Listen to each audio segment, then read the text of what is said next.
اور تمہید کے استاذ محترم جناب حضرت مولانا محمد ندیم صاحب استاذ حدیث جامعہ عربیہ اعزاز العلوم ویٹ حضرت والا سے اس شعر کے ساتھ درخواست کر رہا ہوں کہ یہ الگ بات کہ خاموش کھڑے رہتے ہیں، یہ الگ بات کہ خاموش کھڑے رہتے ہیں، پھر بھی جو لوگ بڑے ہیں وہ بڑے رہتے ہیں، اور ایسے درویشیوں سے ملتا ہے ہمارا شجرہ جن کے قدموں میں کئی تاج پڑے رہتے ہیں۔ حضرت والا جناب حضرت مولانا محمد ندیم صاحب حضرت والا بہت ہی قیمتی نصیحتوں سے آپ کو اور مجھے مستفیض فرمائیں گے۔ جو حضرات پیچھے کھڑے ہوئے ہیں میں بہت ہی ادب کے ساتھ درخواست کر رہا ہوں کہ آپ آگے آ کر تشریف رکھیں، انشاءاللہ بہت ہی قیمتی نصیحتیں ہوں گی، کہیں ایسا نہ ہو کہ ہم سے چھوٹ جائیں اور کل پچھتاوا ہو۔ آپ تشریف رکھیں اور حضرت والا کی نصیحتوں سے فائدہ اٹھائیں۔ الحمد لله نحمده ونستعينه ونستغفره ونؤمن به ونتوكل عليه ونعوذ بالله من شرور أنفسنا ومن سيئات أعمالنا، من يهده الله فلا مضل له ومن يضلله فلا هادي له، وأشهد أن لا إله إلا الله وحده لا شريك له، وأشهد أن سيدنا ومولانا محمدًا عبده ورسوله، أما بعد فأعوذ بالله من الشيطان الرجيم، بسم الله الرحمن الرحيم، أحسب الناس أن يتركوا أن يقولوا آمنا وهم لا يفتنون، صدق الله مولانا العلي العظيم۔ منفعت ایک ہے اس قوم کی نقصان بھی ایک، منفعت ایک ہے اس قوم کی نقصان بھی ایک، ایک ہے سب کا نبی دین بھی ایمان بھی ایک، حرم پاک بھی اللہ بھی قرآن بھی ایک، کیا بڑی بات تھی ہوتے جو مسلمان بھی ایک، فرقہ بندی ہے کہیں اور کہیں ذاتیں ہیں، کیا زمانے میں پنپنے کی یہی باتیں ہیں۔ اسٹیج پر تشریف فرما موقر حضرات علماء کرام، معزز سامعین عظام، مدرسہ جامعہ ازہر کے سالانہ اجلاس عام کی یہ پہلی نشست ہے جس میں آپ سب حضرات تشریف فرما ہیں، اور اس طرح کی مجلسوں کا مقصد صرف اور صرف یہ ہوتا ہے کہ علماء کرام کی زیارت، علماء کرام کے دیدار، علماء سے ملاقات اور اللہ والوں سے اللہ کی کچھ باتیں سننے کا موقع میسر ہو۔ آپ سب حضرات اس مجلس کے اندر یقیناً صرف اس لیے بیٹھے ہیں کہ کہ آپ اللہ اور اس کے رسول کی باتوں کو سننا چاہتے ہیں۔ یہ مجلس جس میں آپ اس وقت میں تشریف رکھتے ہیں، یہ کوئی عام مجلس نہیں ہے، یہ کوئی عام محفل بھی نہیں ہے، بلکہ یہ اللہ کی نظر میں ایسی محفل ہے جس کو آقائے نامدار جناب رسول اللہ صلی اللہ علیہ وسلم نے اپنے مبارک الفاظ میں یوں ارشاد فرمایا کہ آسمان سے فرشتوں کی نورانی مخلوق یعنی کہ ملائکۃ اللہ زمین پر اترتے ہیں، اور زمین پر اترنے کے بعد وہ اللہ کے ان بندوں کو، اللہ کی ان مجلسوں کو تلاش کرتے ہیں جہاں پر اللہ کا ذکر کیا جا رہا ہو، جن مجلسوں میں اللہ کی بات بتائی جا رہی ہو، ان مجلسوں کو اللہ کے نورانی فرشتے ڈھونڈتے ہیں، اور جب زمین پر ان کو اس طرح کی کوئی مجلس نظر آتی ہے تو فرشتوں کا سردار، اس قافلے کا امیر دوسرے فرشتوں سے کہتا ہے، آؤ آؤ ادھر آؤ، تمہارا مقصود اور مطلوب ادھر ہے، تم جس کی تلاش میں زمین پر اترے ہو وہ چیز یہاں موجود ہے۔ چنانچہ اللہ کے نورانی فرشتے اس مجلس کے اندر بیٹھ جاتے ہیں جس مجلس میں اللہ کی، اللہ کے رسول کی باتیں بیان کی جا رہی ہو، اور جب وہ مجلس ختم ہوتی ہے یہ فرشتے آسمان پر چڑھتے ہیں، اللہ کے دربار میں پیش ہوتے ہیں، اللہ ان سے سوال کرتا ہے، حالانکہ اللہ اس بات کو اچھے طریقے سے جانتا ہے کہ یہ فرشتے کہاں سے آ رہے ہیں۔ اللہ ان سے سوال کرتا ہے کہ تم کہاں سے آئے ہو؟ وہ فرشتے اللہ کو جواب دیتے ہیں کہ اے اللہ، زمین کے اوپر ایک مجلس کے اندر تیرا ذکر کیا جا رہا تھا، ہم اس مجلس کے اندر موجود تھے، اب وہ مجلس ختم ہو چکی ہے، ہم اسی مجلس سے آئے ہیں۔ اللہ ان فرشتوں سے پوچھتا ہے اس مجلس کے اندر کیا کیا جا رہا تھا، اس مجلس کے اندر کس بات کا میرے بندے ذکر کر رہے تھے؟ وہ فرشتے جواب دیتے ہیں، اے اللہ، تیرے بندے تیرا ذکر کر رہے تھے، تیری تسبیح، تیری تقدیس،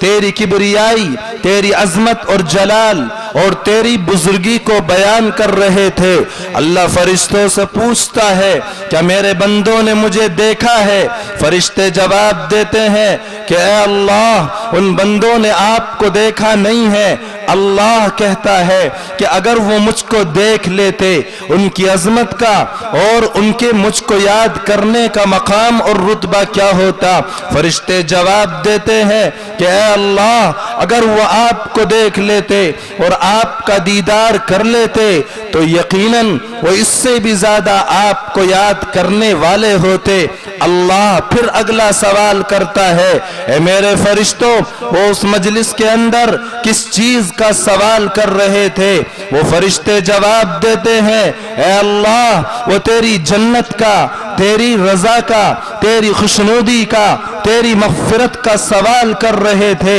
وہ تجھ سے تیری رضا مندی چاہتے تھے۔ اللہ فرماتا ہے کہ اے فرشتوں، یہ بتاؤ کیا انہوں نے میری جنت کو دیکھا ہے؟ فرشتے جواب دیتے ہیں کہ اے اللہ، انہوں نے تیری جنت کو دیکھا تو نہیں ہے، لیکن پھر بھی ان نعمتوں کو حاصل کرنے کی وہ تمنا رکھتے ہیں۔ اے اللہ، انہوں نے ان نعمتوں کے بارے میں صرف سنا ہے، اپنے نبی کی زبانی سنا ہے، انہیں تیری غیب کی باتوں پر بڑا یقین ہے، وہ جو سنتے ہیں اس کو مانتے ہیں، ان کو جو بتایا جاتا ہے وہ اس کے اوپر یقین کرتے ہیں۔ اللہ کہتا ہے کہ اگر وہ میری جنت کو دیکھ لیتے ان کے شوق کا عالم کیا ہوتا؟ تو فرشتے جواب دیتے ہیں کہ یقیناً اے اللہ، اگر تیرے وہ نیک بندے تیری جنت کو دیکھ لیتے، ان کا مقام اور ان کے شوق کا عالم قدم 7ویں آسمان کو چھوتا۔ اس کے بعد اللہ سوال کرتا ہے کہ یہ بتاؤ میرے وہ بندے کس چیز سے پناہ مانگ رہے تھے؟ فرشتے جواب دیتے ہیں کہ اے اللہ وہ تیرے جہنم سے، تیرے عذاب سے، تیری وعیدوں سے، تیرے غضب سے، تیری ناراضگی سے پناہ طلب کر رہے تھے۔ اللہ سوال کرتا ہے کیا ان لوگوں نے میری جہنم کو دیکھا ہے؟ کیا ان لوگوں نے میرے عذاب کو دیکھا ہے؟ فرشتے جواب دیتے ہیں کہ اے اللہ انہوں نے نہ تیری جہنم کو دیکھا ہے، انہوں نے نہ تیرے عذاب کو دیکھا ہے، بس انہیں بتایا گیا ہے، انہوں نے مان لیا ہے، بس انہیں سمجھایا گیا ہے، انہوں نے یقین کر لیا ہے۔ اللہ کہتا ہے کہ اگر وہ دیکھ لیتے ان کے خوف کا عالم کیا ہوتا اور وہ کتنے زیادہ مجھ سے ڈرنے والے ہوتے۔ فرشتے جواب دیتے ہیں کہ اے اللہ اگر وہ تیری جہنم کو دیکھتے، اگر وہ تیرے عذاب کو دیکھ لیتے، ان کا بدن لرز جاتا، ان کے قدم کپ کپانے لگتے، ان کے بدن کے اوپر لرزہ طاری ہو جاتا، ان کے خوف کا عالم یہ ہوتا کہ ہر وقت خلوت اور جلوت میں چلتے پھرتے، اٹھتے بیٹھتے، کھاتے پیتے وہ تجھ سے ڈرنے والے ہوتے۔ اللہ کہتا ہے کہ اے فرشتوں گواہ رہو اس مجلس کے اندر جتنے بھی لوگ موجود تھے جو میری رحمت کے طلبگار تھے، جو میری مغفرت کے امیدوار تھے، جو میرے عذاب سے ڈرنے والے تھے، جو میری رضا چاہتے تھے، میں تمہیں گواہ بنا کے کہتا ہوں میری عظمت کی قسم، میری کبریائی کی قسم، میرے جلال کی قسم، میں نے اس مجلس کے اندر موجود تمام لوگوں کو مغفرت کے ساتھ نواز دیا۔ میں ان کے لیے بخشش کا اعلان کرتا ہوں۔ ایک فرشتہ کھڑا ہو جاتا ہے اور وہ کہتا ہے کہ اے اللہ آپ نے اس مجلس کے اندر جتنے لوگ موجود تھے ان تمام کو معاف کیا، آپ نے ان کے لیے بخشش کا اعلان کر دیا۔ اے اللہ اس مجلس کے اندر ایک آدمی ایسا آیا تھا کہ جو اپنے کسی کام سے آیا تھا، وہ وہاں سے گزر گیا تھا، وہ اس مجلس کے اندر بیٹھا نہیں، وہ اس مجلس کے اندر شروع سے موجود بھی نہیں تھا، اس کا مقصد اللہ کی باتوں کو سننا بھی نہیں تھا، بلکہ وہ وہاں جو لوگ موجود تھے ان میں سے کسی سے ملنے کے لیے آیا تھا، اپنے کسی کام کے لیے آیا تھا۔ اے اللہ اس کے لیے مغفرت کیوں، اس کے لیے بخشش کا اعلان کیوں؟ اللہ جواب دیتا ہے اے میرے فرشتوں تم میری عظمت کو نہیں جانتے، تمہیں میری مغفرت کی وسعت کا علم نہیں ہے۔ میرے ذکر کی مجلس کے اندر بیٹھنے والے لوگوں کے پاس سے جو گزر بھی جاتا ہے میں ان کو بھی ناکام اور نامراد واپس نہیں لوٹایا کرتا۔ یہ ان مجلسوں کا مقام ہے، یہ ان کی رفعت ہے، یہ ان کی عظمت ہے، یہ ان کی بلندی ہے۔ آپ اس درجے کے آدمی ہیں اس وقت میں جب آپ اس جلسہ گاہ کے اندر موجود ہیں کہ اللہ کے نورانی فرشتے آپ کو اپنے احاطے کے اندر، اپنے گھیرے کے اندر لیے ہوئے ہیں، اور زمین سے لے کر آسمان تک فرشتوں کا ایک قطار اور فرشتوں کا ایک ہجوم ہے۔ دوسری بات، آپ جس مقصد سے یہاں بیٹھے ہیں، آپ کا مقصد ہے کہ دور دراز سے علماء کرام ہماری اس بستی کے اندر تشریف لا رہے ہیں۔ آپ کو مدرسے والوں نے بتایا کہ فلاں تاریخ میں ہمارے اس مدرسے کے اندر جلسہ ہے، آپ کے محبوب ادارے کے اندر ایک پروگرام منعقد کیا جا رہا ہے، علماء کرام دور دراز سے سفر کر کے تشریف لا رہے ہیں۔ آپ نے اس کے اوپر لبیک کہا اور آپ جلسہ گاہ کے اندر صرف اس لیے آئے کہ آپ ان علماء کا دیدار کریں، آپ ان علماء کی باتوں کو سنیں، تو یاد رکھیے آپ کو اس کا اجر اللہ کے نزدیک کیا ملنے والا ہے، اور اللہ کے نزدیک آپ کے درجات کتنے زیادہ بلند ہونے والے ہیں۔ اس محبت کی وجہ سے ایک صحابی رسول اللہ کے نبی علیہ السلام کی مجلس میں حاضر ہوئے اور کہنے لگے اے اللہ کے نبی قیامت کب آئے گی؟ اللہ کے نبی نے کہا تمہیں قیامت کی بڑی جلدی ہے، تم نے قیامت کے لیے کیا نیک اعمال کر رکھے ہیں؟ تمہارے پاس اعمال کا کون سا ذخیرہ موجود ہے جس کی بنیاد پر تم اللہ سے اتنی جلدی ملنا چاہتے ہو، تم اللہ سے ملاقات کا شوق رکھتے ہو؟ تو ان صحابی نے کہا اے اللہ کے نبی میرے پاس عمل تو کوئی نہیں ہے، میری جھولی میرا دامن ہر عمل سے خالی ہے، میرے دامن میں کوئی عمل ایسا نہیں جس کو میں اللہ کے دربار میں پیش کر سکوں، میرے پاس کوئی نیک عمل ایسا نہیں کہ جو اللہ کے دربار میں پیش کیے جانے کے لائق ہو، اور جس کے بارے میں یہ کہہ سکوں کہ اس عمل کو پیش کر کے میں اللہ کے دربار سے نجات کا پروانہ حاصل کر سکوں گا۔ اے اللہ کے نبی میرا دامن بالکل خالی ہے۔ اللہ کے نبی نے کہا پھر تمہیں اتنی جلدی کیوں؟ وہ صحابی رسول کہنے لگے کہ اللہ کے نبی میرے پاس ایک عمل موجود ہے، ایک عمل موجود ہے، اور اس عمل کے اوپر مجھے اللہ کی ذات کے اوپر مکمل یقین ہے کہ اس عمل کو جب میں اللہ کے دربار میں پیش کروں گا، جب اللہ کے حضور میں پیش کروں گا، مجھے اللہ کی ذات کے اوپر مکمل یقین ہے اللہ تبارک و تعالی میرے اس عمل کو قبول فرمائیں گے، اور اللہ اس عمل کو شرف قبولیت سے نوازیں گے، اور اس کے بعد میری مغفرت کا، میری نجات کا اعلان کریں گے۔ اللہ کے نبی نے پوچھا ہمیں بھی بتاؤ تمہارے پاس وہ عمل کون سا ہے کہ جس کی بنیاد پر تمہیں اتنا زیادہ یقین ہے کہ تم اس عمل کو اللہ کے دربار میں پیش کرو گے تو اللہ تمہاری مغفرت کا اعلان کرے گا، اللہ تمہیں نجات عطا کرے گا۔ صحابی رسول نے کہا اے اللہ کے نبی میرا دامن خالی ہے لیکن میرے پاس عمل یہ ہے، اے اللہ کے نبی مجھے آپ سے محبت ہے، مجھے آپ سے عشق اور دیوانگی ہے۔ اللہ کے نبی علیہ السلام نے جب یہ جملہ سنا تو کہنے لگے وہ بات بھی سننے کے لائق ہے جو اللہ کے نبی نے ارشاد فرمائی۔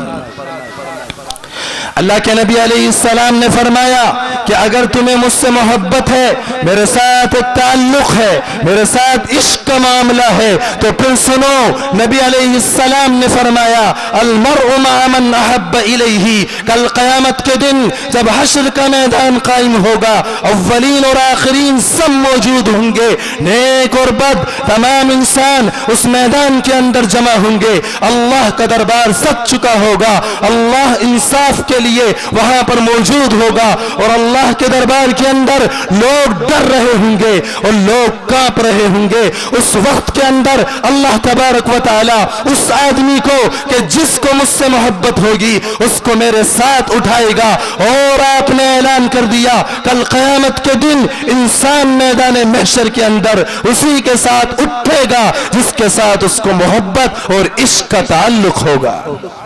یہ علماء انبیاء علیہم السلام کے وارث ہیں، یا انبیاء کے جانشین ہے، یا انبیاء کے خلیفہ ہے۔ انبیاء علیہم السلام کو اللہ نے جو مشن دیا، انبیاء علیہم السلام کو اللہ نے دنیا میں جس کام کے لیے بھیجا، اللہ کے بندوں کو اللہ سے ملوائے، اللہ کے بندوں کو اللہ کی بات پہنچائے، اللہ کے جھنڈے کو پوری دنیا کے اندر بلند کر دیا جائے، اللہ کے نام کو دنیا کے کونے کونے میں پہنچا دیا جائے۔ اب کوئی نبی نہیں آئے گا، حضور نے فرمایا انا خاتم النبیین لا نبی بعدی، میں آخری نبی ہوں، میرے بعد اب کوئی نبی نہیں آئے گا۔ اے اللہ اس کام کو کون کرے گا جو تو نے نبیوں کو دیا تھا؟ اے اللہ تیرے بندوں کو تجھ سے کون ملوائے گا؟ اے اللہ تیرے نام کو دنیا کے اندر کون بلند کرے گا؟ اے اللہ تیرے اس مشن کو کون لے کے آگے بڑھے گا؟ اللہ نے اعلان کروا دیا اپنے نبی کی زبانی ان العلماء ورثۃ الانبیاء کہ انبیاء تو چلے جائیں گے اور ان کے بعد اب کوئی نبی نہیں، حضور آخری نبی ہے۔ اللہ نے اعلان کروایا العلماء ورثۃ الانبیاء، اے امت محمدیہ کے مسلمانوں، اے انسانوں، اے اللہ کے بندوں، ان انبیاء کے بعد میں اگر تمہارے لیے کوئی رہنما ہے، تمہارے لیے کوئی آئیڈیل ہے، تمہارے لیے کوئی راستہ دکھانے والا رہبر ہے، تمہارا اگر کوئی قائد ہے تو اللہ کے نبی علیہ السلام کی زبانی اعلان کروایا گیا العلماء ورثۃ الانبیاء، علماء انبیاء علیہم السلام کے وارث ہیں، ان کے پیچھے چلنا ہوگا، تمہیں ان کی اتباع کرنی ہوگی، تمہارے اوپر ان کی اقتداء کرنا اسی طریقے سے فرض ہوگا جیسے انبیاء علیہم السلام کی اقتداء کرنا، ان کی اتباع کرنا انسان کے لیے فرض ہوتا ہے۔ ان کی اتباع کرو گے، ان کے ساتھ تعلق کو قائم رکھو گے، ان کے ساتھ محبت کا معاملہ کرو گے، ان کے ساتھ اپنے رشتے کو مضبوط کرو گے، تو پھر ان لوگوں کے لیے بھی اللہ کے نبی علیہ السلام کا یہی اعلان جس سے محبت اسی کے ساتھ اٹھایا جائے گا میدان محشر میں۔ علماء کے ساتھ محبت کا معاملہ، علماء کی صف میں اٹھائے جائیں گے لوگ۔ حافظوں سے محبت، حافظوں کے ساتھ اٹھائے جائیں گے لوگ میدان محشر میں۔ لیکن ہماری قوم کی یہ بدقسمتی ہے، اور غیر نہیں، اپنی قوم کے اندر منافقین موجود ہے جن کو آستین کا سانپ کہا جاتا ہے، اور جو کہتے ہیں اور زبان درازی کرتے ہیں اور زبان کو غلط سلط علماء کرام کے بارے میں استعمال کرتے ہیں۔ مدرسہ اور اہل مدارس کے بارے میں وہ اپنی زبان کو لگام نہیں لگاتے، بلکہ اپنی زبان کو بے جا استعمال کرتے ہیں اور کہتے ہیں کہ ہمیں بتاؤ ان علماء نے کیا کیا، ان مولویوں نے امت کو کیا دیا، ان مدرسوں نے امت کی کیا رہنمائی کی ہے، ان مدرسے والوں نے امت کا کیا کام کیا ہے، انہوں نے قوم کو کیا قیمتی چیز عطا کی ہے۔ لوگ سوال کرتے ہیں، لوگ گالیاں بھی دیتے ہیں، لوگ بدگمانیاں بھی رکھتے ہیں، لوگ غلط فہمیاں بھی پالتے ہیں، اور لوگ ان علماء کے بارے میں مجلسوں کے اندر بیٹھ کر باتیں کرتے ہیں۔ اور جو شخص علماء کے بارے میں زبان درازی کرتا ہے وہ اس کو فخریہ بیان کرتا ہے کہ دیکھو میں نے فلاں عالم کو کس طریقے سے لاجواب کر دیا، میں نے کیسے امام صاحب کی بولتی بند کر دی۔ میرے سامنے امام صاحب کی ہمت نہیں ہے، میرے سامنے مدرسے کے مولانا کی ہمت نہیں ہے کہ میرے سامنے وہ سینہ تان کے کھڑے ہو سکے، میرے سامنے زبان درازی کر سکے۔ وہ آدمی لوگوں کی مجلس میں بیٹھ کر، وہ آدمی سڑکوں اور چوراہوں اور شاہراہوں پر اور گلی اور کوچوں میں کھڑے ہو کر بڑ مارتا ہے اور شیخی بگاڑتا ہے کہ دیکھو میرے سامنے ان کی ہمت نہیں ہے کہ وہ میرے سامنے گفتگو کرے۔ میرے دوستوں اور بزرگوں، اس طرح کی سوچ رکھنے والے لوگوں سے میں کہہ دینا چاہتا ہوں کہ اللہ کے عذاب سے ڈرو اور اللہ کی پکڑ سے ڈرو۔ قریب ہے کہ اللہ ایسے شخص کا دنیا کے اندر مواخذہ کرے اور اللہ اس کو ایسی عبرت ناک سزا دے کہ جس کو دیکھ کر صرف اس کو نہیں بلکہ سارے لوگوں کو اور ساری قوم کو عبرت حاصل ہو۔ اور یہ میں اپنی طرف سے نہیں کہہ رہا بلکہ لوگوں کا یہ انجام ہوا ہے۔ دنیا کی تاریخ میں، اسلام کی تاریخ ہمیں یہ بتاتی اور سکھاتی ہے۔ ایک مثال نمونے کے طور پر پیش کرتا ہوں، صرف ایک مثال۔ انبیاء کے بعد کسی ماں نے ایسا بیٹا نہیں جنا کہ جو اس زمین کے اوپر اس آسمان کے نیچے نبیوں کے بعد اس سے کوئی افضل ہو۔ دو انسان دنیا کی تاریخ میں ایسے آئے کہ انبیاء علیہم السلام کے بعد یہ سورج کی کرنیں اور چاند کی نورانیت اور ستاروں کی جھلملاہٹ اور ہواؤں کا چلنا اور اس زمین کے اوپر جتنے بھی انسان اور اللہ کی مخلوق بستی ہے، ان دو انسانوں سے مقدس انسان اس زمین پر نہیں آئے۔ کون ہے وہ؟ ایک حضرت ابو بکر صدیق رضی اللہ تعالی عنہ۔ حضرت ابو بکر حضور کے خلوت کے، جلوت کے، سفر کے، حضر کے ساتھی۔ حضور نے ایمان پیش کیا، اللہ کے نبی نے ایمان کی دعوت دی، مکے کی چٹیل میدانوں میں، مکے کے سنزاروں میں، مکے کی ریتیلی زمین میں اللہ کے نبی علیہ السلام صفا پہاڑی پر گئے اور صفا پہاڑی پر چڑھ کر اعلان کیا، قولوا لا الہ الا اللہ تفلحوا۔ اے لوگو ایک بات کہنا چاہتا ہوں، اور اگر تم اس کو مان لو گے یاد رکھنا تم دنیا کے اندر بھی کامیاب ہو جاؤ گے اور آخرت کے اندر بھی کامیابی تمہارے قدم چومے گی۔ مخالفتیں کی گئی، لوگوں نے باتیں بنانی شروع کر دی، اپنے پرائے ہو گئے، لوگ کیچڑ اچھالنے لگے، لوگوں نے دشمنیاں کرنی شروع کر دی، لوگ پیچھے پڑ گئے، لوگوں نے ایذا دینی شروع کر دی، لوگوں نے بائیکاٹ شروع کر دیا۔ سب سے پہلے جس آدمی نے لبیک کہا اس کا نام ابو بکر ہے۔ حضور نے اعلان کیا چندے کا، غزوہ تبوک کا موقع ہے، مسلمانوں کے پاس جہاد کے لیے ہتھیار خریدنے کے لیے پیسے موجود نہیں ہے، مسلمان غربت کے دور سے گزر رہے ہیں۔ اللہ کے نبی نے چندے کی اپیل کی، ہے کوئی جو اللہ کے دین کے لیے چندہ دے، ہے کوئی جو اللہ کے دین کے لیے اپنے مال کو دربار نبوت کے اندر پیش کرے۔ سب سے پہلے جو شخص لبیک کہتا ہے ہے اس کا نام ابو بکر ہے۔ اللہ کے نبی کی زبان سے بات نکلی کون ہے جو اپنی بیٹی عطا کرے؟ سب سے پہلے جس شخص نے لبیک کہا وہ ابو بکر ہے، اور اپنی بیٹی عائشہ اللہ کے نبی علیہ السلام کی خدمت میں پیش کر دی ہے۔ اللہ کے نبی علیہ السلام کو ہجرت کا حکم ہوا، مکہ چھوڑ دو مدینے میں چلے جاؤ، اب مکہ تمہارے لیے رہنے کے لائق نہیں رہا ہے، اب تمہیں مدینے کو ایمان کا مرکز بنانا ہے۔ نبی علیہ السلام نے سفر ہجرت کی تیاری شروع کر دی ہے۔ جس کو ہجرت کا ساتھی بنایا ہے اور اللہ کی طرف سے جس کا نام چنا گیا ہے وہ ابو بکر ہے۔ اللہ کے نبی علیہ السلام نے ہر مشکل کے اندر، سفر میں، حضر میں، خلوت میں، جلوت میں پکارا اور آواز لگائی، سب سے پہلے جس نے لبیک کہا وہ ابو بکر ہے۔ اس سے بڑھ کر انسان دنیا کی تاریخ میں نہیں آیا۔ ابو بکر۔ نمبر 2، دوسرا آدمی جس کی میں بات کر رہا ہوں وہ عمر ہے، حضرت عمر۔ کون ہے عمر؟ ہمارا المیہ تو یہ ہے کہ ہم جانتے نہیں عمر کون ہے، کیونکہ ہمیں اپنی تاریخ سے دلچسپی ہی نہیں ہے، ہم جاننا نہیں چاہتے مسلمان کی ہسٹری ہے کیا، مسلمان کی تاریخ ہے کیا، مسلمان کتنی اونچی اور باعزت اور غیرت مند قوم ہے، یہ ہم جاننا اور سمجھنا چاہتے ہی نہیں۔ یہی وجہ ہے کہ جلسہ گاہ سے آدھے لوگ چھٹ چکے ہیں اب تک۔ کیوں؟ دینی پروگرام ہو رہا ہے، اور دینی پروگرام کو سننے کی ہمیں کوئی ضرورت ہی نہیں ہے، کیونکہ الحمدللہ ہم دین کے تمام مسائل کا بہت علم رکھتے ہیں، اور ہمارے پاس دین کی اتنی معلومات ہے کہ کوئی آ کے ہم سے سیکھ لے اور الٹا۔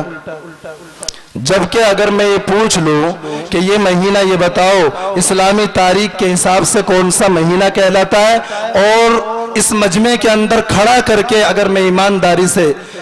مجھے نہیں لگتا کہ 2-4 لوگ نکل سکتے ہیں جو یہ بتا دیں کہ اسلامی مہینوں کی شروعات کہاں سے ہوتی ہے اور اسلامی 12 مہینے کون سے ہیں۔ ہماری قوم نہیں جانتی۔ جنوری، فروری، مارچ، اپریل ایک سانس میں سنائیں گے، لیکن محرم، صفر، ربیع الاول، ربیع الثانی نہیں جانتے لوگ،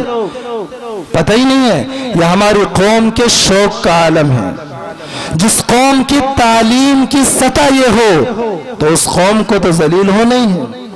تعلیم کے بغیر کبھی کوئی قوم دنیا کی تاریخ میں نہیں اٹھی، یاد رکھیے۔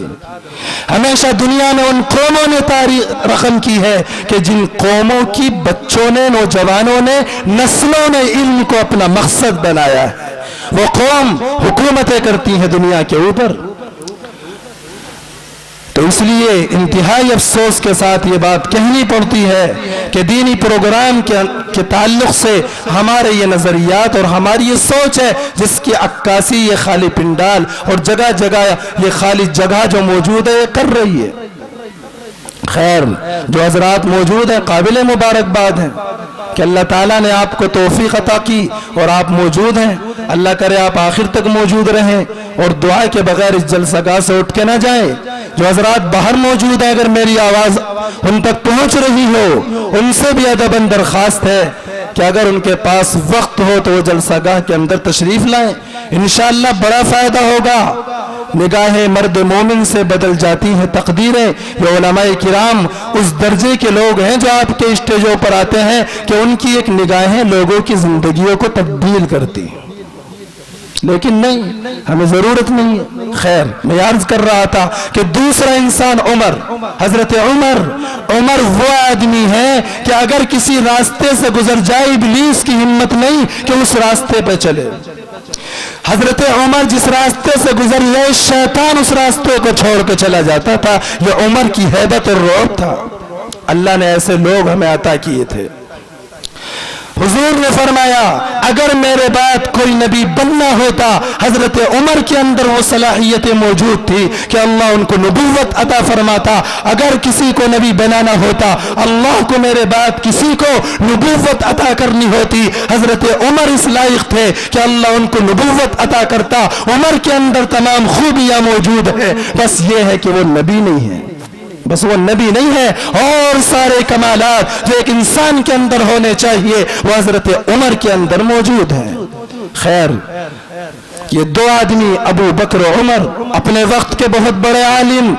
اپنے وقت کے بہت بڑے متقی، اپنے وقت کے بہت بڑے صوفی، انبیاء کے بعد سب سے مقدس انسان اور سب سے مقدس ہستی، ان کے بارے میں ایک آدمی جس کا نام تھا ابن منیر، وہ آدمی ان کے بارے میں زبان درازی کرتا، اپنی زبان کو لگام نہیں لگاتا، وہ حضرت ابو بکر و عمر کو گالیاں دیتا اور ان کے بارے میں مجلسوں کے اندر بیٹھ کر غلط سلط باتیں کیا کرتا تھا۔ لوگ اس کو منع کرتے کہ تو بہت برا کام کر رہا ہے، تو اپنے پیروں میں خود کلہاڑی مار رہا ہے، یہ دو بڑے انسان ہیں، ان کے بارے میں بدگمانی مت رکھا کر، ان کے بارے میں غلط سلط مت بکا کر، ان کے بارے میں سب و شتم نہ کیا کر۔ لوگوں نے سمجھانے کی کوشش کی، اس زمانے کے اندر جو اور بڑے علماء تھے انہوں نے بھی اس آدمی کو سمجھانے کی کوشش کی، ابن منیر تو بہت غلط راستے پہ جا رہا ہے اور تو اپنی ہلاکت کو خود دعوت دے رہا ہے، ابن منیر تو اپنی اس حرکت سے باز آ جا۔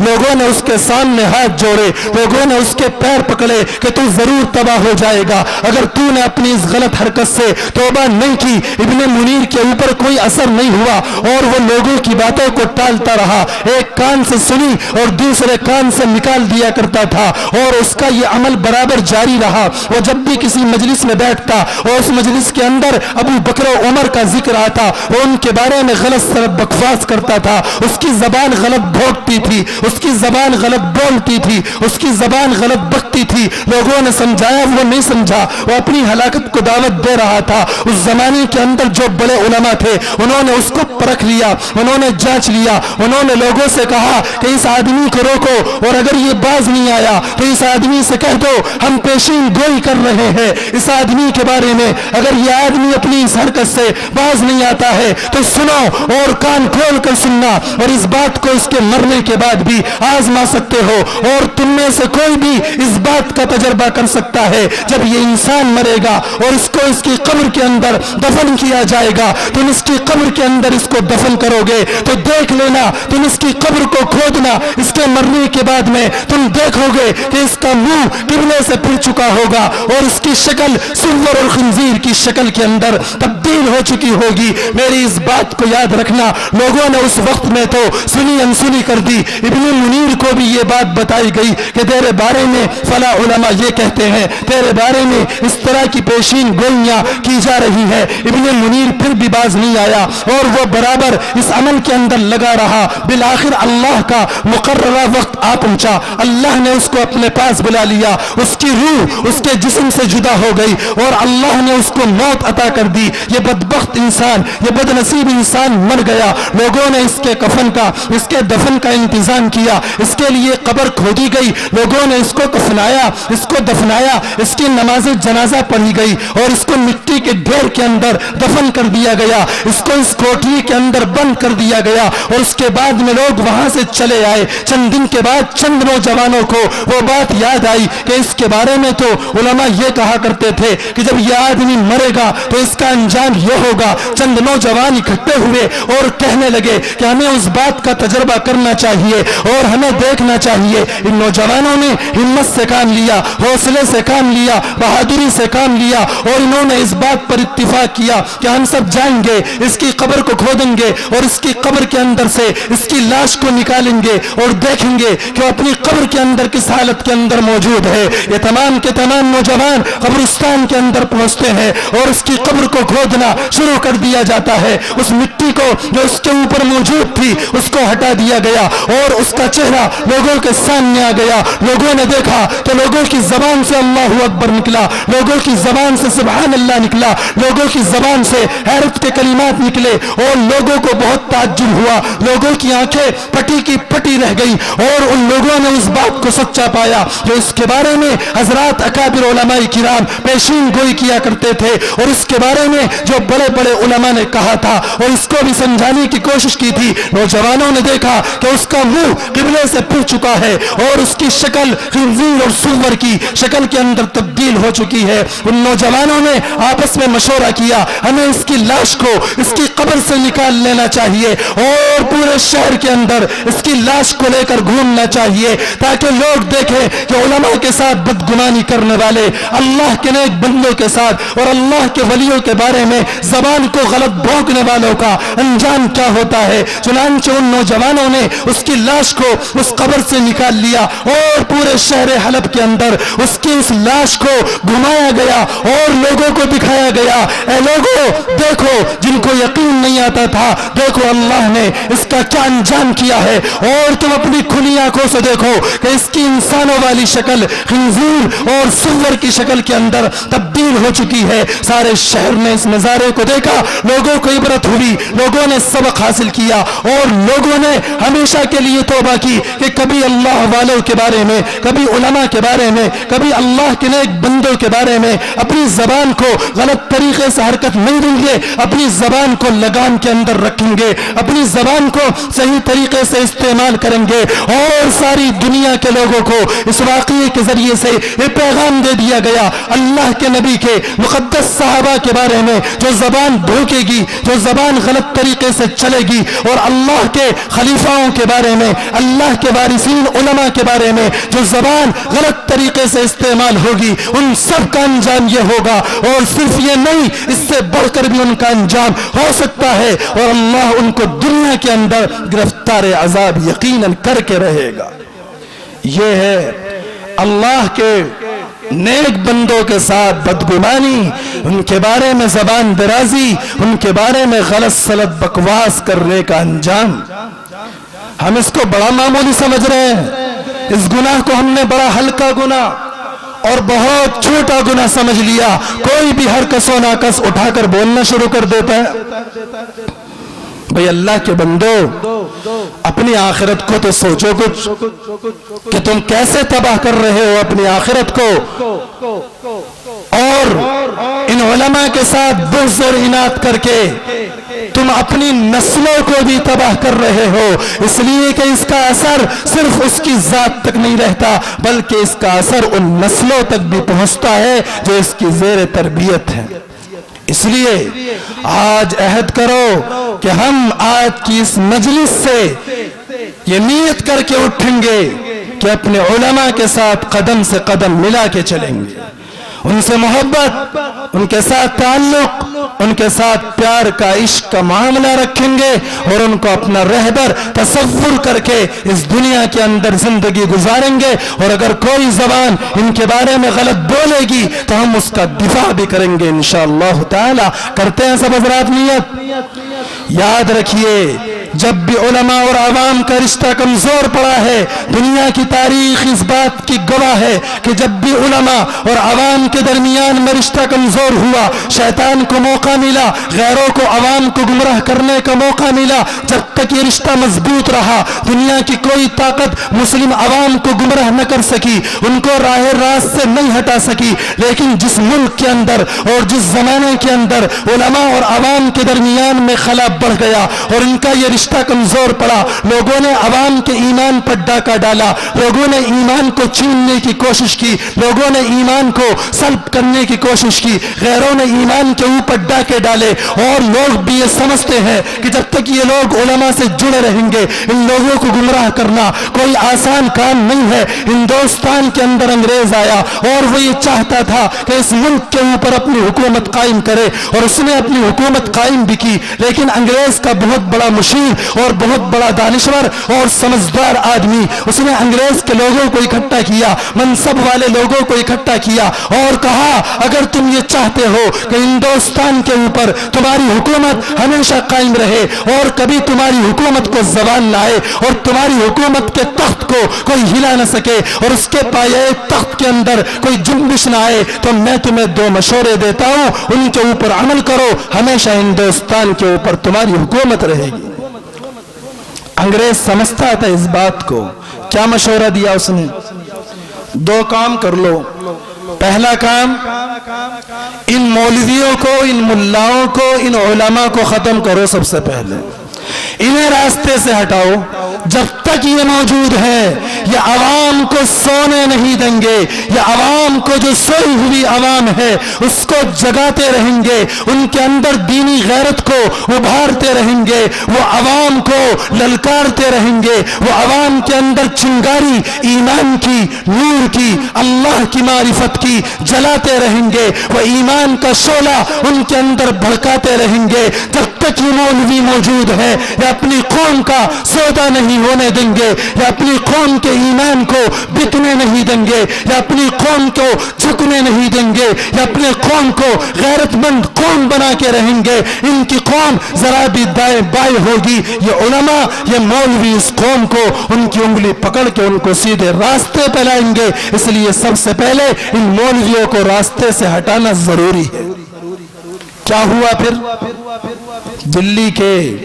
چاندنی چوک سے لے کر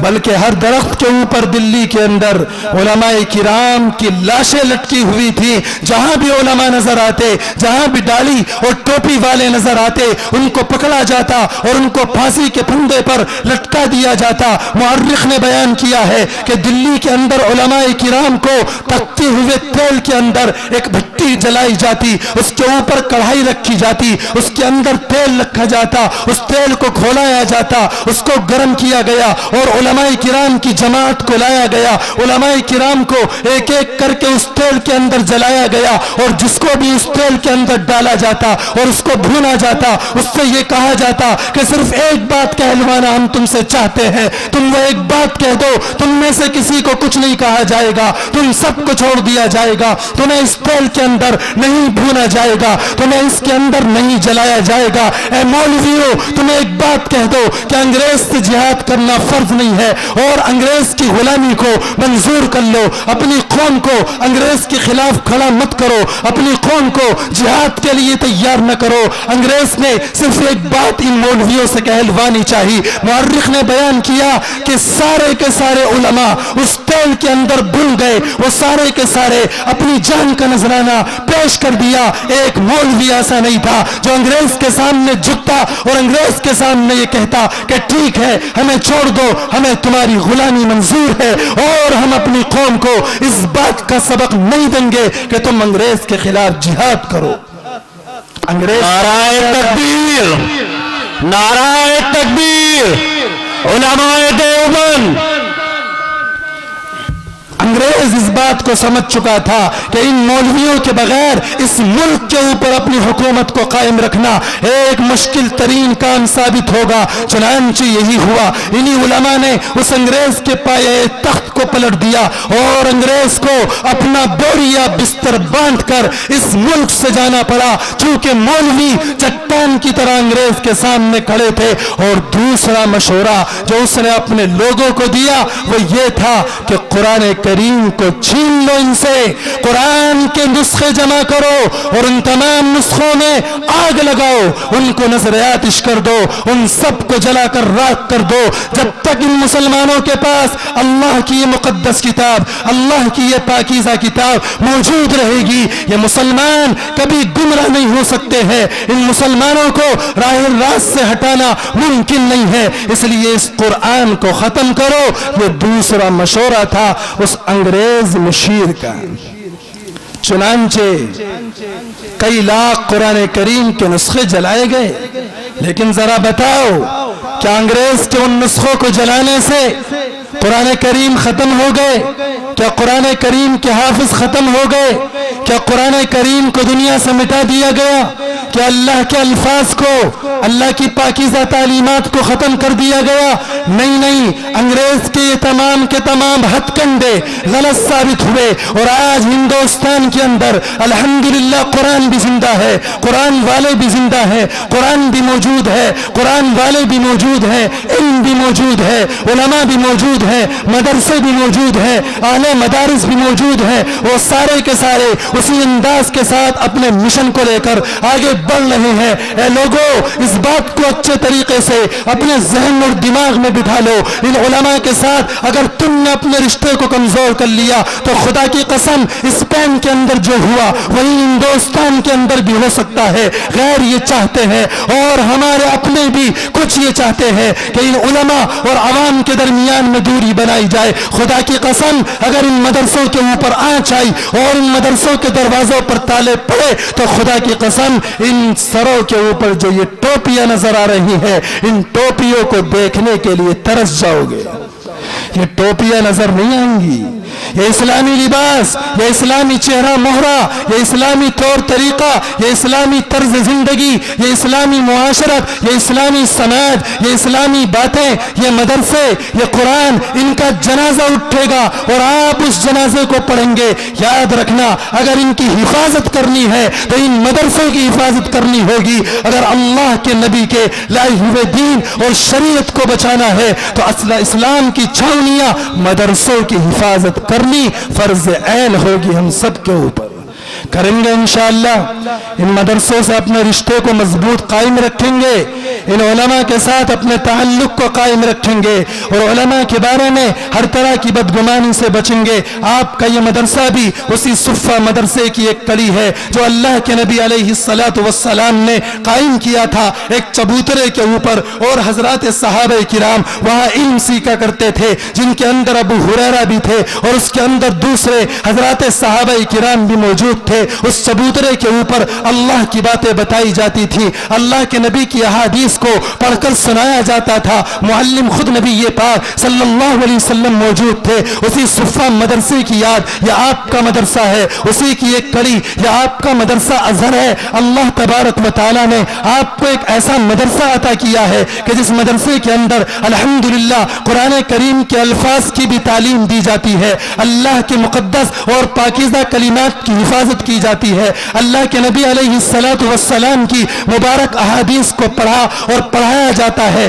اللہ کے قرآن کے معانی کو اس مدرسے کے اندر پڑھایا جاتا ہے. یہاں کے اساتذہ, یہاں کے ذمہ داران حضرات اور خاص طور سے قابل مبارکباد ہیں حضرت مولانا عبداللہ صاحب دامت برکاتہم. اللہ نے آپ کو ایک ایسا صالحیت والا, ایک ایسا نیک انسان, ایک ایسا علم والا, ایک ایسی قابلیت اور استعداد رکھنے والا, ایک ایسے فاضل نوجوان اور ایک ایسے عالم دین کہ جن کے اوپر اکابر علماء کرام اعتماد کرتے ہیں اور ان کے پاس ایک مستند علم ہے اور جن سے حضرات اکابر علماء دیوبند محبت رکھتے ہیں. اللہ نے آپ کو وہ فرزند علوم عطا کیا ہے کہ جن کی اگر ہم نے قدر نہیں کی تو خدا کی قسم ہم نے بہت بڑی بھول کی ہے. ایسے لوگ نصیبوں کے ساتھ ملتے ہیں. اللہ نے آپ کو ایسا منتظم اور ایک ایسا ذمہ دار اور ایک ایسا عالم دین اور ایک ایسا رہبر اور ایک ایسا قائد اور ایسا میر کارواں اور ایسا آپ کی کشتی کا ملا آپ کو عطا کیا ہے جو آپ کی اس کشتی کو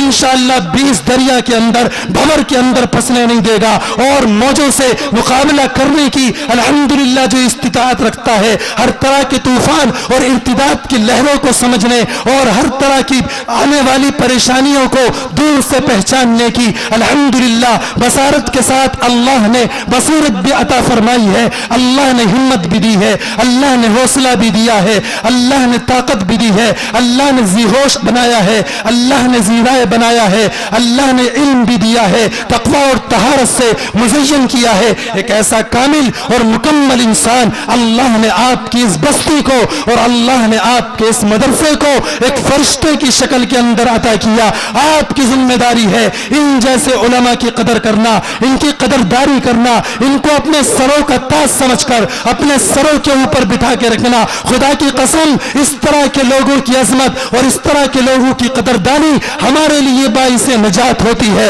اللہ کو ہماری یہ ادا پسند آتی ہے. اس لیے ہمیں کرنا کیا ہے, ان لوگوں کی, ان مدرسوں کی مالی تعاون کے ساتھ ہمیں مدد کرنی ہے. اپنی جان سے, اپنے مال سے, اپنی حلال کمائی سے, اپنی گاڑی کمائی سے ان مدرسوں کو مضبوط کرنا ہے, ان کے ہاتھوں کو مضبوط کرنا ہے. اس لیے کہ اگر آپ ان کو مضبوط کرتے رہیں گے, کوئی بھی قوم مل کر کسی تنظیم تنظیم کو چلاتی ہے, کسی مدرسے کو چلاتی ہے, کسی ادارے کو چلاتی ہے, اگر قوم کھڑی نہیں ہوتی ہے تو پھر مشکل ترین مسئلہ بن جاتا ہے. قوم کو کھڑا ہونا پڑتا ہے اور قوم کو ایک رہبر ملنا چاہیے جو رہبر اس قوم کو سیدھی منزل دکھائے. اللہ نے وہ رہبر آپ کو عطا کیا ہے, بس آپ کو کھڑا ہو جانا ہے, بس آپ کو قدم سے قدم ملا کے چلنا ہے, بس آپ کو شانہ بشانہ چلنا ہے. آپ کو ہر اس آواز پر جو اس مدرسے سے اٹھے اور جو ذمہ داران نے مدارس کی زبان سے اللہ کہلوائے, وہ باتیں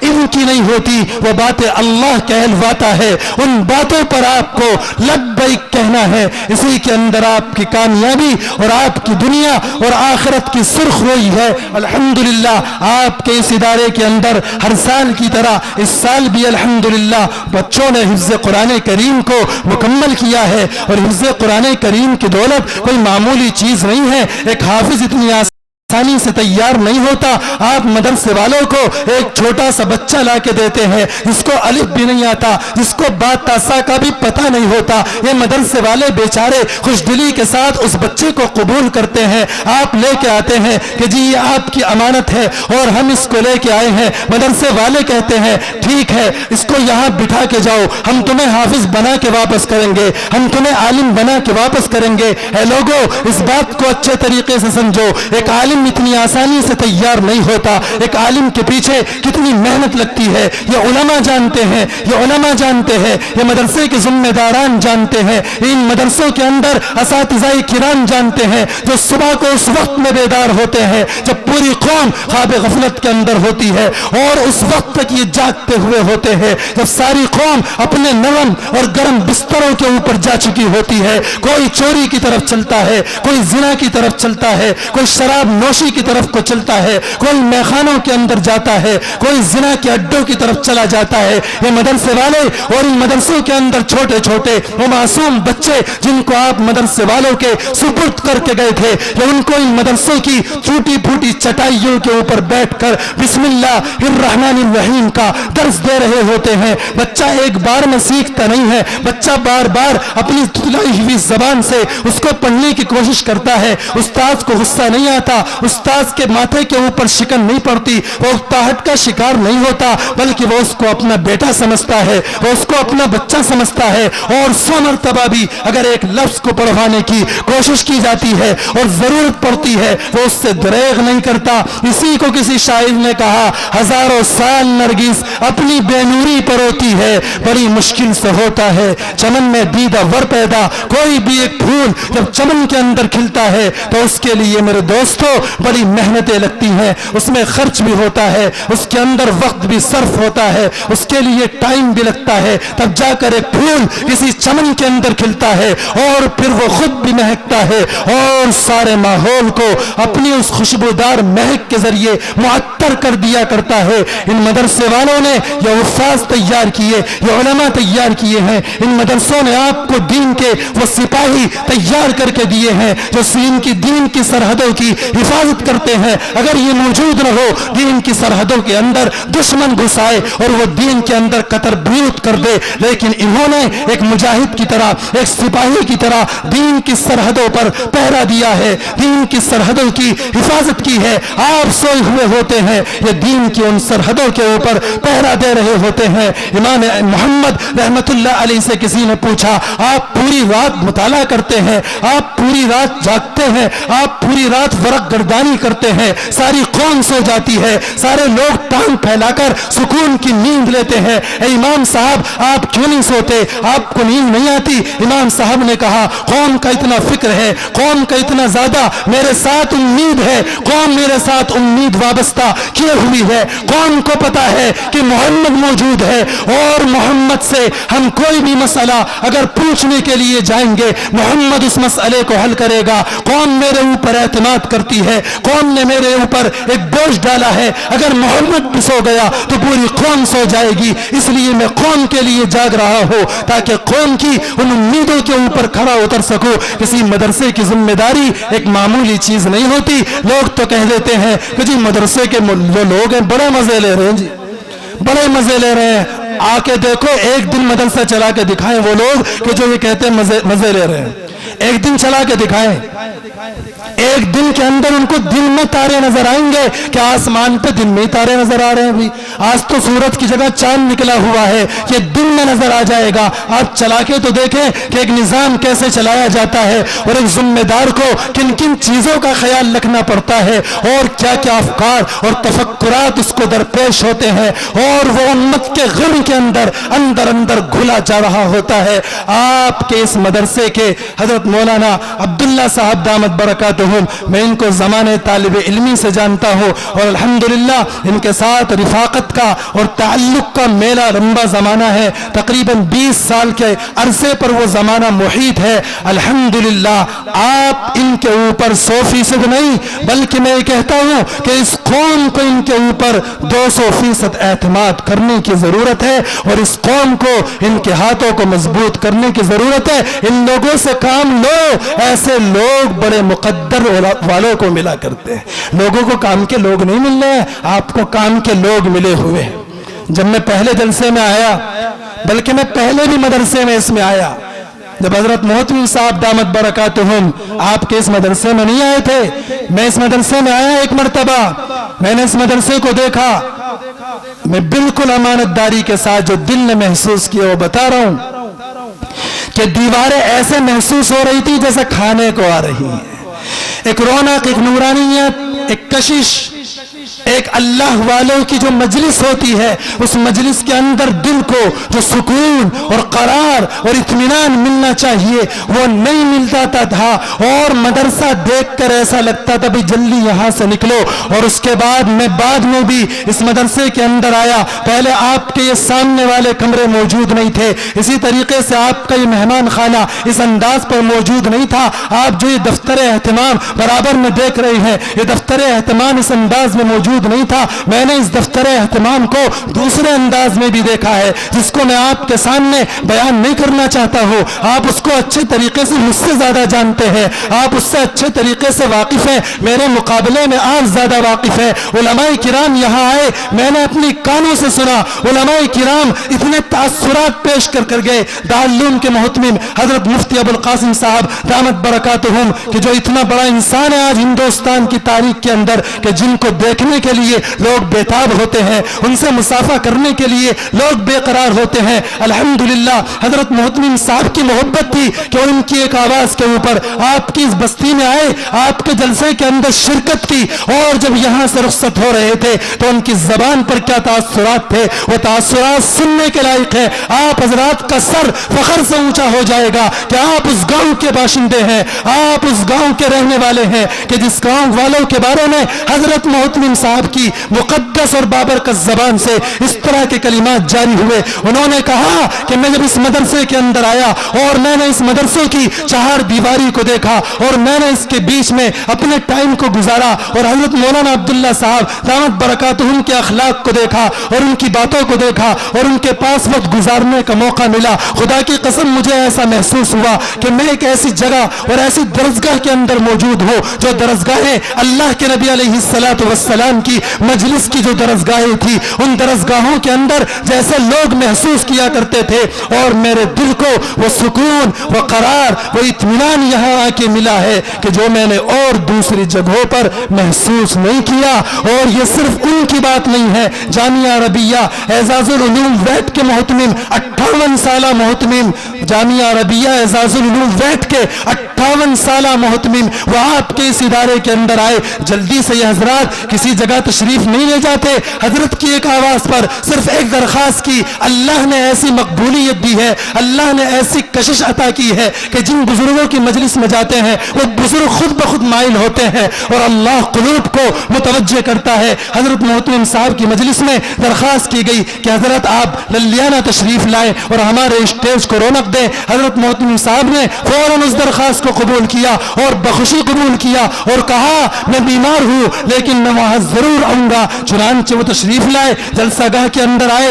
اور یہاں سے جانے کے بعد میں خود ویٹ مدرسے کے اندر خدمت انجام دیتا ہوں۔ انہوں نے اساتذہ کرام کی بڑی مجلس کے اندر یہ کہا کہ میں للیانہ گیا اور وہاں جانے کے بعد میں نے جو مہمان نوازی دیکھی، وہاں کے لوگوں کا جو پیار دیکھا، وہاں کے لوگوں کا جو رویہ دیکھا، جو جم کر علماء کرام کی بات سننے کا جذبہ دیکھا، میں نے وہ کہیں نہیں دیکھا۔ اور یہ حضرت محتمم صاحب کی برکت ہے، یہ ان کی محنتوں کا نتیجہ ہے۔ انہوں نے سر کے اوپر ہاتھ رکھا اور اس مجلس کے اندر دعائیں دی کہ اللہ ان کی عمر کے اندر برکت عطا کرے، ایسے لوگوں کی اللہ عمر بڑھائے اور ایسے لوگوں سے اللہ لمبے زمانے تک کام لیتا رہے۔ اور حضرات اساتذہ کرام کی مجلس میں انہوں نے بڑے اونچے کلمات حضرت کے بارے میں ارشاد فرمائے۔ اسی طریقے سے ابھی 3 دن پہلے میں ایک عالم کو لے کر یہاں آیا، وہ دبئی سے تشریف لائے ہوئے تھے، بہت بڑے انسان تصور کیے جاتے ہیں، مفتی صاحب ہیں، اللہ نے دنیاوی اعتبار سے بڑا نوازا، اللہ نے علم کا بہت حصہ ان کو عطا کیا، وہ یہاں تشریف لائے۔ میں نے ان سے درخواست کی کہ حضرت ہمارے بہت قریبی ہیں، میرے ساتھی ہیں، میرے دل کے بہت قریب ہیں، آپ اس مدرسے کے اندر تشریف لے چلے۔ حضرت محتمم صاحب کی میں نے بات کرائی ان سے فون پر انہوں نے درخواست قبول کی اور کہا کہ جیسے ہی میں دبئی سے تشریف لاؤں گا میں فوراً مدرسے کے اندر آؤں گا اور اس مدرسے کے اندر وقت گزاروں گا۔ وہ تشریف لائے ابھی 2-3 دن پہلے، وہ یہاں موجود رہے کچھ دیر کے لیے، اور جب یہاں سے رخصت ہو رہے تھے اسی صحن کے اندر انہوں نے کئی لوگوں کی موجودگی میں یہ کہا کہ الحمدللہ ادارے کی اس در و دیوار سے کیا رونقیں محسوس ہو رہی ہیں، میرا یہاں سے جانے کو جی نہیں چاہتا ہے، اگرچہ مجھے بہت ضروری کام ہے لیکن ایسا لگتا ہے میرا جی یہ چاہتا ہے کہ میں یہاں ٹائم گزاروں۔ اور اب میں تم سے وعدہ کر کے جا رہا ہوں کہ جب بھی میں ہندوستان آؤں گا میں اس مدرسے کے اندر ضرور آؤں گا۔ مجھے وہ خوشی ملی ہے اس مدرسے کی تعمیر کو دیکھ کر، اس مدرسے کے نظام کو دیکھ کر، یہاں کے اساتذہ کے اخلاق کو دیکھ کر، یہاں کے ذمہ داران کے رویے کو دیکھ کر، آپ کا نام، آپ کے اس گاؤں کا نام علماء کرام کے درمیان میں روشن ہو رہا ہے۔ للیانہ کے نام سے لوگ جانتے ہیں آپ کے گاؤں کو۔ حضرت محتمم صاحب دارالعلوم کی مجلس میں آپ للیانہ کا نام لیں، آپ کو جو عزت عطا کی جائے گی آپ اس کو محسوس کریں گے۔ حضرات اکابرین علماء دیوبند کی مجلسوں میں آپ جائیں گے، آپ نام لیں گے، آپ نام کے ساتھ جانے جائیں گے۔ اور اب تو للیانہ اور حضرت مولانا عبداللہ صاحب میں سمجھتا ہوں ایک ہی چیز ہو چکی ہے۔ کوئی حضرت مولانا عبداللہ کہہ دے یا للیانہ کہہ دے، ایک ہی بات لوگ سمجھتے ہیں کہ یہ دونوں الگ الگ چیز نہیں ہے۔ ان کا ایسا چولی دامن کا ساتھ ہو چکا ہے کہ مدرسہ ازہر للیانہ اور حضرت مولانا عبداللہ یہ دونوں ایک ہی بات ہیں، یہ الگ الگ چیز نہیں ہے۔ جیسا کہ کسی شاعر نے کہا من تو شدم تو من شدی من جا شدم تو جا شدی تا قسم گوید بعد ازی من دیگرن تو دیگری۔ کسی شاعر نے اپنی محبوبہ کے لیے کہا تھا کہ تو مجھ سے اتنی محبت کر، من تو شدم تو من شدی، میں تو ہو جاؤں تو میں ہو جا، میں اور تو کا مسئلہ ہی ختم ہو جائے، تو اور میں ایک ہو جائے۔ من تو شدم تو من شدی، میں تو ہو جاؤں تو میں ہو جائے، من تو شدم تو من شدی، من جا شدم تو جا شدی، میں تیری جان ہو جاؤں تو میری جان ہو جائے۔ تا قسم گوید بعد ازی، تاکہ کل کوئی جب ہم دونوں کو دیکھے تو دیکھنے کے بعد یہ نہ کہے من دیگرن تو دیگری، میں اور ہوں تو اور ہے۔ جب کوئی مدرسے کو دیکھے تو حضرت کو یاد کرے، جب حضرت کو دیکھے مدرسے کو یاد کرے، جب ان کا ذکر آئے، للیانہ کا ذکر آئے، جب گاؤں کا ذکر آئے، ان کا ذکر آئے، اور وہ ہو رہا ہے اور آپ کو اس کے اوپر فخر کرنا چاہیے۔ اللہ تعالیٰ آپ کو اس مدرسے کی اور حضرت کی قدردانی کی توفیق عطا فرمائے۔ الحمدللہ مدرسہ ہر دن کے ساتھ ترقی کر رہا ہے۔ آپ کے یہاں جو یہ تعمیر ہوئی ہے، یہ تعمیر کے بارے میں علماء کرام نے بڑے اچھے تاثرات پیش کیے ہیں اور اس تعمیر کو دیکھ کر بڑے خوش ہوئے ہیں۔ یہ سب آپ کی وجہ سے ہوا ہے۔ آپ اسی طریقے سے کھڑے رہو، ایک دن آپ کے اس مدرسے کا نام صرف للیانہ کے اندر نہیں، میں سمجھتا ہوں پورے علاقے کے اندر نہیں بلکہ باہر بھی آپ کے اس مدرسے کے پڑھے ہوئے بچے انشاءاللہ کام کریں گے، دینی خدمات انجام دیں گے، اور آپ ہندوستان کے اندر نہیں دوسرے ملکوں کے اندر بھی اپنے ان بچوں کے ذریعے سے پہچانے جائیں گے۔ اللہ مجھے بھی اور آپ کو بھی ان باتوں پر عمل کرنے کی توفیق عطا فرمائے اور آج کے اس جلسے کو ہمارے لیے ذریعہ نجات بنائے. اور اللہ تبارک و تعالیٰ سے ہم دعا گو ہے اللہ آج کے اس مجلس میں جن حضرات نے تعاون کیا اللہ ان کے تعاون کو بے انتہا قبول فرمائے. آج کی اس مجلس سے اپنے دامن سے لے کے جانا ہے، جو چلے گئے بڑی محرومی کی بات ہے. علامہ اقبال نے اسی کا رونا رویا، ہم تو مائل بکرم ہے کوئی سائل ہی نہیں، راہ دکھلائیں کسے راہ رو منزل ہی نہیں. اللہ تو راہ دکھانے کے لیے تیار بیٹھا ہے لیکن ہم دیکھنا ہی نہیں چاہتے. وآخر دعوانا ان الحمد للہ رب العالمین.